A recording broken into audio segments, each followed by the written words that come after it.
स्वागत है आपका। आप देख रहे हैं कहानी कुर्सी की। जैसे जैसे चुनाव की तारीख नजदीक आती जा रही है, मोदी विरोधी मोर्चा फिलहाल बिखरता हुआ नजर आ रहा है।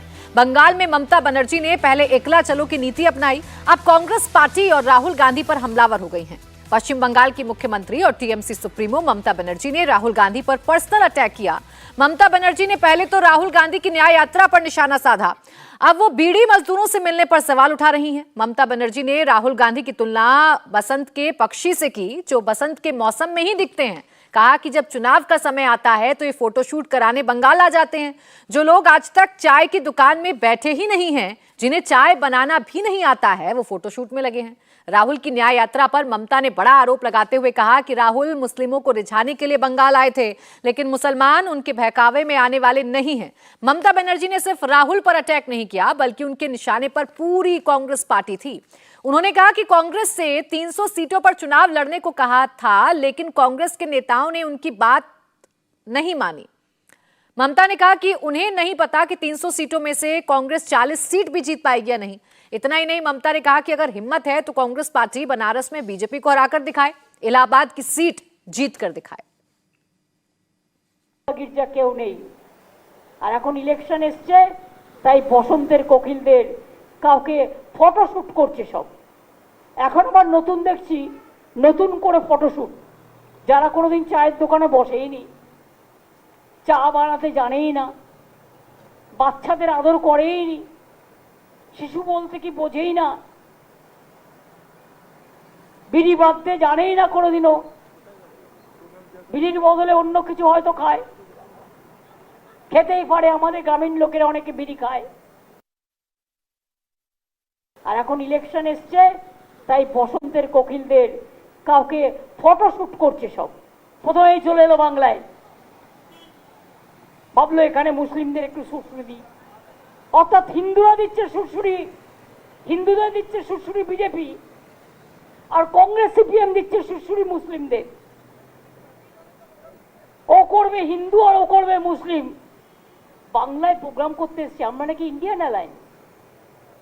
একবার তো ইনফরমেশনটা দেবে, অমুক দিন থেকে প্রোগ্রাম করতে যাচ্ছি বাংলায় এই রুট দিয়ে, আর তো কিছু চাই না। আমাকে কেউ তো বলেনি, আমি অ্যাডমিনিস্ট্রেশনের থ্রুতে শুনেছি। বেনারসে গিয়ে হারিয়ে এসো, রাজস্থানে গিয়ে হারিয়ে এসো, যেটা জায়গা হেরেছো, মধ্যপ্রদেশে গিয়ে হারিয়ে এসো। तो अभी तक जो एकता की कस्में खाया करते थे, अब वो खुलकर एक दूसरे के खिलाफ बयान दे रहे हैं। ममता बनर्जी तो जमकर बरसी हैं राहुल गांधी पर और पूरी कांग्रेस पार्टी पर। ममता बनर्जी के इस बयान पर कांग्रेस पार्टी का जवाब भी सामने आ गया है। कांग्रेस प्रवक्ता जयराम रमेश ने कहा कि कांग्रेस पार्टी की न्याय यात्रा यूपी भी जाएगी। साथ ही नसीहत देते हुए कहा कि ममता बनर्जी खुद को गठबंधन का मेंबर बताती हैं, ऐसे में उन्हें इस तरह के बयानों से बचना चाहिए।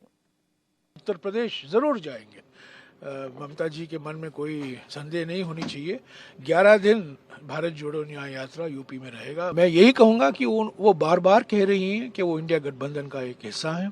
हम भी इंडिया गठबंधन में हैं। हमारा कर्तव्य बनता है, हमारा धर्म बनता है कि हम इंडिया गठबंधन को और मजबूत करें, और एक ही निशाना होना चाहिए। हम लोग बीजेपी के खिलाफ लड़ाई लड़ रहे हैं, आरएसएस की विचारधारा को हराने में लगे हुए हैं। जो आपस मतभेद है राज्य के स्तर को, राजनीति को लेकर, उसको थोड़ा पीछे हटाकर हमें राष्ट्रीय नजरिया लेना है, क्योंकि इंडिया गठबंधन राष्ट्रीय स्तर के लिए है, लोकसभा चुनावों के लिए है, विधानसभा चुनाव के लिए नहीं है। सर, आप उन्हें शक है कि 40 से अधिक लोकसभा 40 से अधिक नहीं, वो बिल्कुल गलत है, वो बिल्कुल गलत है। पता नहीं कौन उनको सलाह दे रहा है सीटों के बारे में, पर मुझे पूरा विश्वास है कि जिन सीटों का जो आंकड़े दिए हैं ममता जी ने, वो बिल्कुल गलत साबित होगा। तो ममता ने तो 3 पॉइंट्स में क्लियर कर दिया कि उनकी स्ट्रैटेजी क्या है। वो राहुल गांधी की न्याय यात्रा पर भी जमकर भड़की हैं। मुस्लिम वोट बैंक को लेकर भी उन्होंने अपना जो विजन है वो क्लियर कर दिया है कि कांग्रेस कोशिश कर रही है कि बंगाल में मुस्लिम वोट बैंक को अपने साथ लेकर आए, लेकिन ऐसा हो नहीं पाएगा। और तीसरी बात, कांग्रेस को चैलेंज भी कर दिया है कि आप पहले प्रयागराज यानी कि इलाहाबाद और बनारस की सीट जीत कर दिखाइए, तब आप अपनी दावेदारी पेश करिएगा। ऐसे में अभी जो बयान जयराम रमेश का राहुल जी सामने आया, इससे क्या समझा जाए? क्या कांग्रेस अभी इस स्टेट में नहीं आई है कि वो समझ पाए कि ममता ने तो अपने पत्ते खोल दिए हैं, बता दिया है कि वो किधर खड़ी हैं, अकेले खड़ी हैं, किसी के साथ खड़ी हैं, या कैसे चुनाव लड़ रही हैं?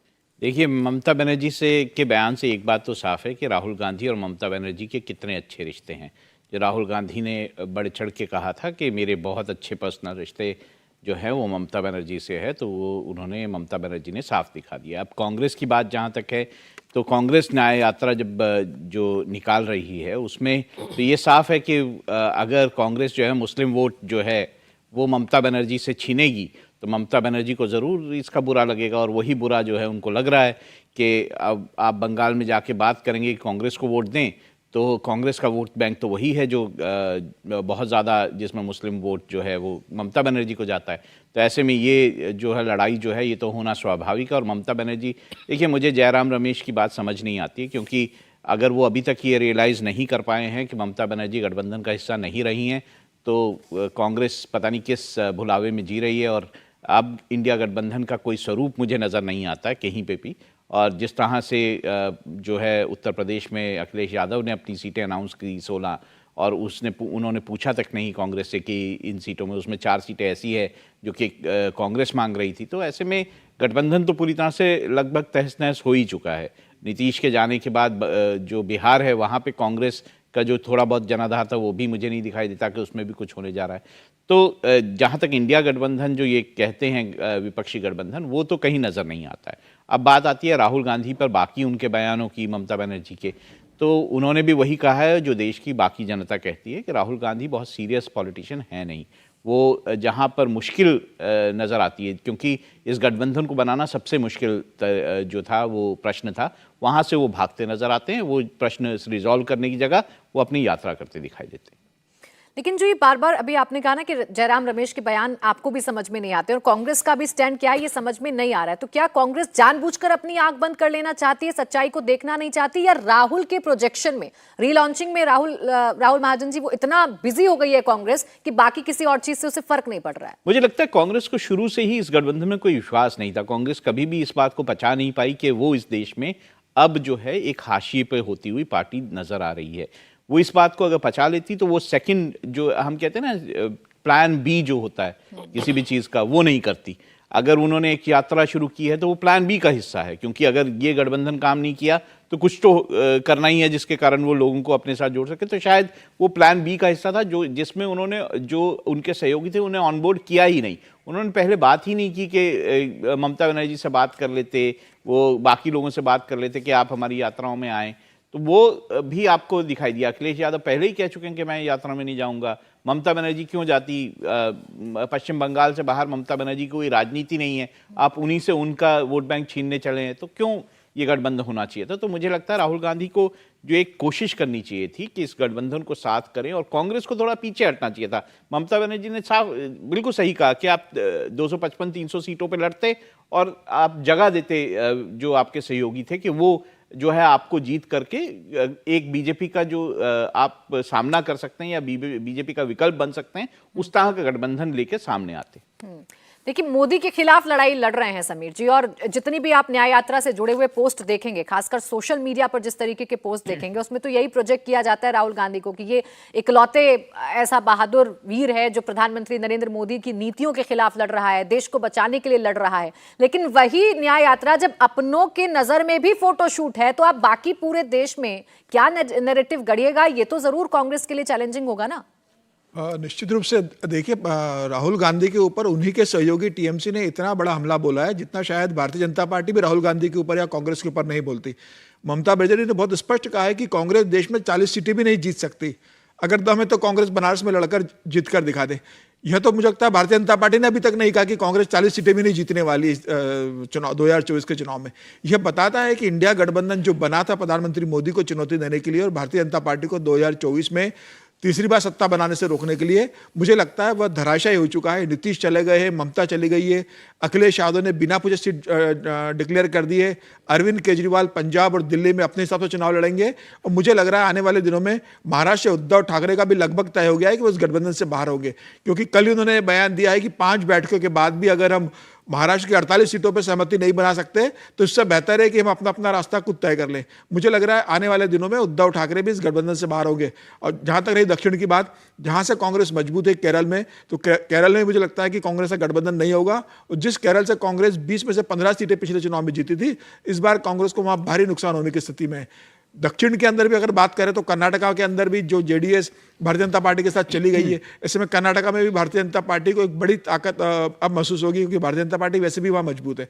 तो मुझे लगता है कि राहुल गांधी को लेकर विपक्ष, खासतौर से भारतीय जनता पार्टी जितनी आक्रामक नहीं, अब भारतीय जनता, इनके सहयोगी दल आक्रामक हो रहे हैं। ये बताता है कि इंडिया गठबंधन अब खत्म हो चुका है और कांग्रेस को अगला लोकसभा चुनाव अपनी दम पर लड़ना पड़ेगा। ममता बनर्जी बंगाल में पैर रखने नहीं देगी, नीतीश कुमार भारतीय जनता पार्टी के साथ चले गए हैं, अखिलेश यादव ने आपको 11 सीटें दे दी है, महाराष्ट्र में उद्धव ठाकरे आपको 15 से ज़्यादा सीटें देने को तैयार नहीं है। मुझे लगता है कि अब इस गठबंधन के अंदर बहुत कुछ बचा नहीं है। बेहतर यही कि कांग्रेस अपने दम पर चुनाव लड़ने की घोषणा करे और यह कह दे कि यह गठबंधन टूट चुका है और सब अपने अपने दम पर चुनाव लड़ेंगे। उसके बाद अगर इनकी संख्या आती है तो यह गठबंधन करे। चुनाव के पहले गठबंधन अब खत्म हो चुका है। कांग्रेस को तो अभी भी लग रहा है कि गठबंधन बचा है, लेकिन एक बात तो खुलकर सामने आ गई, राहुल गांधी की एक्सेप्टेंस। और यही एक्सेप्टेंस जो है वो विरोधियों को अलग अलग करती हुई नजर आ रही है। राहुल गांधी पर जो तीखे हमले हैं देवेंद्र, ऐसा तो शायद बीजेपी भी नहीं बोल रही है, और ऐसा चैलेंज तो शायद भारतीय जनता पार्टी भी कांग्रेस को खुलकर नहीं दे रही है कि आप बनारस जीतकर दिखाइए, आप इलाहाबाद जीतकर दिखाइए, जैसा ममता बनर्जी कर रही है। बिल्कुल प्राची, और पहले भी टीएमसी ने कहा था कि अगर कांग्रेस या राहुल गांधी को आप प्रोजेक्ट करते हैं तो लोकसभा चुनाव ऐसे ही खत्म हो जाएगा, तो कोई मतलब नहीं रहेगा। कांग्रेस पार्टी और टीएमसी की जब शुरू में बातचीत हुई थी इस गठबंधन के अस्तित्व में आने से पहले, तभी ये मैसेज दिया गया था। दूसरी चीज कि कांग्रेस पार्टी अहंकारी है, कौन कह रहा है? टीएमसी। कांग्रेस पार्टी में इतना अहंकार आता कहां से है? कौन कह रहा है? टीएमसी। कांग्रेस पार्टी 40 सीटें भी नहीं जीतेगी, कौन कह रहा है? टीएमसी, जो कि आपके गठबंधन के सहयोगी हैं। राहुल गांधी को पता भी है कि बीड़ी कैसे बनाई जाती है, चाय कैसे बनाई जाती है, कौन कह रहा है? टीएमसी कह रही है। ये सारी चीज़ें अगर आपके सहयोगी दलों के अंदर बैठी हुई हों तो उसे समझा जा सकता है कि जनता किस रूप में उसे देख रही होगी। और ये होता है वहाँ पे बंगाल में इस वजह से प्राची, और ज़्यादा कि बंगाल में टीएमसी के लोग बार बार इस बात को कहते हैं कि यहाँ पर एबीसी गठबंधन, यानी कि अधीर रंजन चौधरी जो कि कांग्रेस के सबसे बड़े नेता हैं, दूसरा बीजेपी, तीसरा माकपा, इन लोगों का गठबंधन होता है। उसमें जो हकीकत वाली बात होती है वो ए और सी की होती है, यानी कि कांग्रेस और लेफ्ट एक साथ। वहाँ पर मुस्लिम वोट जो है पहले लेफ्ट के साथ था, टीएमसी के पास आ गया, वापस कांग्रेस और लेफ्ट की कोशिश ये होती है किसी तरह से उसको खींचा जाए अपने पक्ष में। ममता बनर्जी ये होने नहीं देंगी, उस लिहाज से ये समझ सकती हैं कि उनकी प्रतिक्रिया कितनी तीखी रहेगी। और सबसे दिलचस्प ये था कि शत्रुघ्न सिन्हा बगल में बैठे हुए हैं, वही शत्रुघ्न सिन्हा जो कि न्याय यात्रा के समय राहुल गांधी को उन्होंने ज़बरदस्त तारीफ की थी पिछली बार, और ये कहा था कि प्रधानमंत्री मटेरियल, ज्ञान के प्रतीक हैं राहुल गांधी। ये शत्रुघ्न सिन्हा के बयान थे, और तब भी टीएमसी ने उसे खारिज किया था। और इस बार आप समझ सकती हैं कि जिस ज्ञान के प्रतीक शत्रुघ्न सिन्हा, जिन्हें ज्ञान का प्रतीक देख रहे थे, उनको बगल में बैठा के ममता बनर्जी ने क्या बताया। अब ये तो साफ हो गया राहुल जी कि कांग्रेस से इंडिया गठबंधन में जो शामिल तमाम दल थे उनका धीरे धीरे करके मोह भंग हो गया है। कुछ की बात खुलकर सामने आ गई है और कुछ अभी दबी जबान में बात कहते हुए नजर आ रहे हैं। इन सबके बीच एक ताजा बयान ममता बनर्जी का ही था जिसमें वो तीसरे मोर्चे की बात करती हुई नजर आ रही थी, गैर कांग्रेसी दलों को एकजुट करने की बात करती हुई नजर आ रही थी लोकसभा चुनावों के नतीजों के बाद। तो क्या ऐसी कोई संभावना जताई जा सकती है आज के हालातों को देखते हुए? देखिए, जहाँ तक इन चुनावों की बात है, पहली बात ये कि बीजेपी जो है वो 272 के बाद की सीटों के लिए लड़ रही है इस चुनाव में, तो उनका तो बिल्कुल साफ है कि वो इन चुनावों को जीतेंगे। अब बात आती है कांग्रेस की और बाकी दलों की। अगर ये गठबंधन रहता, मैं अब इसको बड़े सीरियसली मानता हूँ कि अगर ये गठबंधन रहता और एक सीट पर सभी गठबंधन के कंबाइंड कैंडिडेट्स एक एक सीट पर जो है वो उतारे जाते तो बीजेपी को इसमें मुश्किलें आती, खास तौर से बिहार में लेकर, खास तौर से महाराष्ट्र में और बंगाल में। इन राज्यों में काफ़ी दिक्कतें आती और उन राज्यों में भी दिक्कतें होती जिन राज्यों में बीजेपी पीक कर चुकी है या उनकी बहुत सारी सीटें हैं। लेकिन ऐसा होने नहीं जा रहा है। अब ऐसा नहीं होने जा रहा है तो चुनाव के बाद की सिनेरियो भी हमारे को अभी दिखाई देता है। ये बिल्कुल संभव था कि ये अलग अलग अगर पहले से शुरू से लड़ते और इस तरह की सीटें आ जाती कि चुनाव में ये सारे, चुनाव के बाद ये एक सारे इकट्ठे होकर एक सरकार बना सकते थे, तो बिल्कुल बीजेपी के खिलाफ इस तरह का गठबंधन एकजुट हो सकता था चुनाव के बाद। लेकिन मुझे नहीं लगता कि इन चुनावों में अलग अलग होकर ये पार्टियां बीजेपी का किसी भी तरह से मुकाबला कर पाएंगी। ममता बनर्जी खुलकर बोल रही हैं समीर जी, तो महाराष्ट्र में भी कुछ इसी तरीके की स्थिति देखने को मिल रही है। प्रकाश आंबेडकर इस बैठक से निकलते हैं तो इस गठबंधन को खारिज कर देते हैं, बाद में संजय राउत कवर अप करते हैं, ममता बनर्जी के साथ आने की बात करते हैं कि हम सब अभी भी साथ हैं। कंफ्यूजन तो हर जगह है, बस एक औपचारिक ऐलान होना बाकी है कि अब खत्म हो चुका है, हम सब अलग अलग लड़ने वाले हैं। बिल्कुल, मुझे लगता है कि इंडिया गठबंधन लगभग खत्म हो चुका है। और जिस तरीके से ममता बनर्जी का बयान आया, नीतीश कुमार चले गए, समाजवादी पार्टी अपना रुख पकड़ लिया है, दक्षिण में स्टालिन भी अलग चुनाव लड़ने की अब बात कर रहे हैं, और महाराष्ट्र के अंदर जो जहां पर सबसे ज़्यादा ज़रूरत थी शिवसेना को, उद्धव ठाकरे गुट को और शरद पवार को कांग्रेस साथ मिलकर लड़ने की, वहां पर इन तीनों के बीच में सहमति नहीं बन पा रही है। उद्धव ठाकरे 15 से 17 सीटें कांग्रेस को से ज़्यादा देने को तैयार नहीं है, कांग्रेस इन कम सीटों पर मान नहीं है। शरद पवार खुद कह रहे हैं कि मैं भी 12-13 सीटों पर लड़ूंगा। वंचित बहुजन अघाड़ी प्रकाश अंबेडकर की कह रही है कि मुझे कम से कम 4 सीटें दी जाए, उन्हें 1 सीट सिर्फ अकोला की दी जा रही है। राजू शेट्टी के स्वाभिमान पक्ष जो है वह भी इस गठबंधन के अंदर अपनी सीट मांग रहा था, लेकिन उसे भी एडजस्ट नहीं किया जा रहा है। मुझे लग रहा है कि जिस तरीके से महाराष्ट्र के अंदर इनका सीटों का डिस्ट्रीब्यूशन नहीं हो पा रहा है लगातार 5 बैठकों के बाद, तो अब ये बड़ा राज्य है जहां से 48 सीटें आती है, यूपी के 80 लोकसभा सीटें के बाद सबसे ज़्यादा लोकसभा सीटें देने वाला महाराष्ट्र 48 सीटें आती है। वह राज्य में भी इंडिया गठबंधन टूटने की कगार पे है। और मुझे लगता है कि अगर 48 घंटे में अगर कोई सीटों का डिस्ट्रीब्यूशन नहीं होता है तो हो सकता है कि उद्धव ठाकरे के इस बात का बयान आ जाए कि महाराष्ट्र के अंदर हम अपने दम पर चुनाव लड़ेंगे, हम अब इंडिया गठबंधन का हिस्सा नहीं है। तो मुझे लग रहा है कि कांग्रेस को जिस सबको साथ में लेकर चुनाव लड़ना था, कांग्रेस उसमें पूरी तरीके से असफल रही है। और अब यह तय है कि 2024 में प्रधानमंत्री मोदी को कोई चुनौती नहीं है। हालांकि विपक्ष पूरा इकट्ठा हो जाता, उसके बाद भी प्रधानमंत्री मोदी को तीसरी बार सत्ता में आने की रोकने की स्थिति विपक्ष की नहीं थी।